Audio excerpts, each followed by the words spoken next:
Ms. Tucker, more people have invoked their Fifth Amendment privilege against self-incrimination in this job than they did in my former job.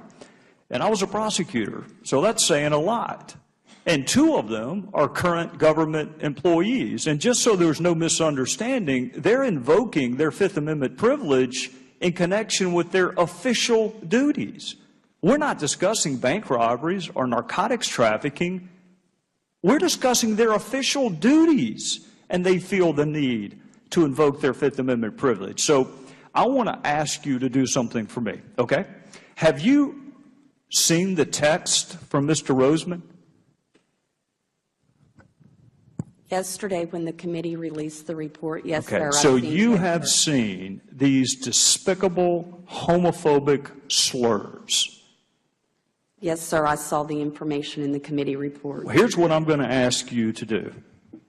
For me and, frankly, for our fellow citizens, before the close of business today, if you can, issue a statement on behalf of the IRS as to why he's still employed and still drawing a paycheck.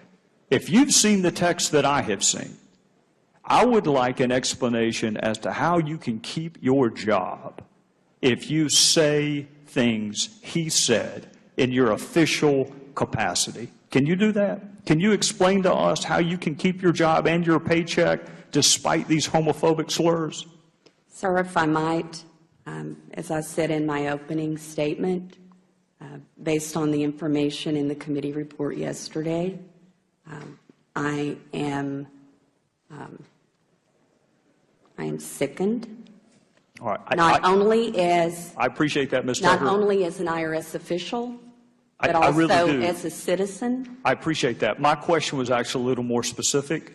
Can you issue a statement by 5 o'clock today as to how someone who used this language in their official capacity as a government employee is still employed and drawing a paycheck? Can you explain that to us by close of business today?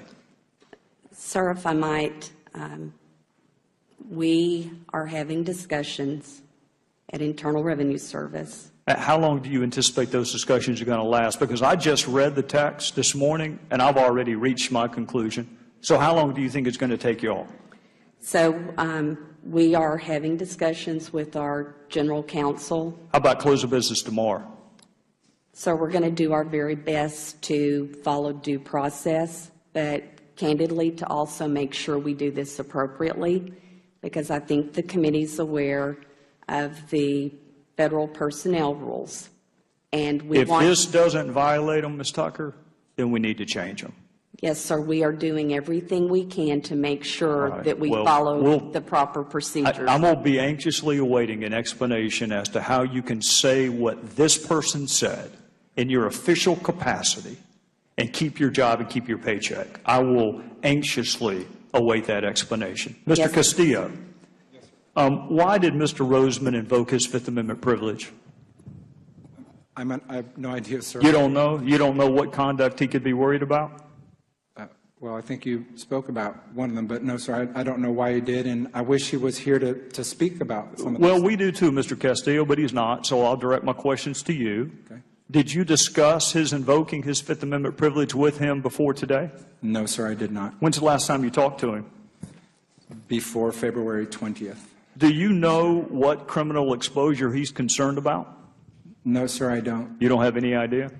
No, sir. Did he ever solicit gifts from you? No, sir, he did not. Did you ever offer gifts to him? I think it's noted in the...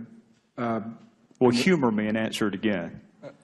So we went to a ball game around the 2005 timeframe when I worked at Government Acquisitions that he paid for. I gave him a receipt. And has he discussed employment with you post-IRS? No, sir, he has not. Will you describe the nature of your relationship with Mr. Roseman to us? I would say that it's centered on my doing business with the IRS and his for 10 years or so.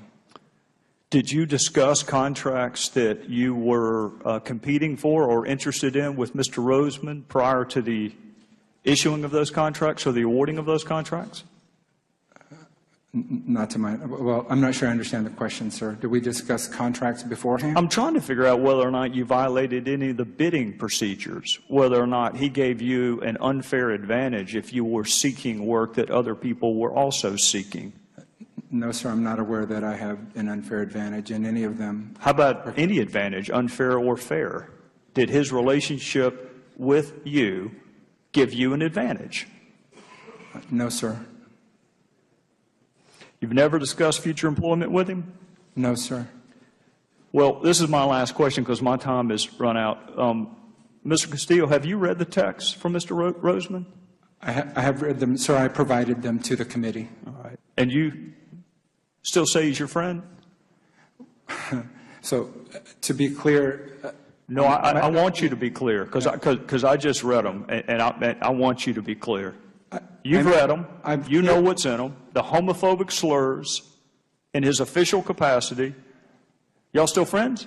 I'm deeply offended. As you're aware, those were targeted towards me. Yeah, I am. That's why I'm asking you. So I am offended. If you can appreciate that he's the customer, and it's not my job to go around correcting what the customer does or doesn't say. Do you think it's appropriate for a government employee to say those things about someone? No, sir. In their official capacity? No, sir. How long would it take you to get rid of an employee that said that? Well, I think it's well noted of some of the employees that we've terminated. It would not take me. Yeah, for a lot less. It would not take me until 5 o'clock. You did it a lot quicker for a lot less. Yes, sir. Mr. Gowdy, if I might, my folks that are here in the room believe that the specific text message that you're referring to, we actually have not seen yet at IRS. Would you like me to walk them down to you? I would like at some point to receive those. But let me just be clear. When I said that I was deeply disturbed, that was based even on the text messages that were already in the report. Well, here, let me make sure that you get them before you leave. No, because if you thought you were deeply disturbed, you may reach a whole nother level of disturbia. Thank you, sir. I appreciate that. Thank you. The chair now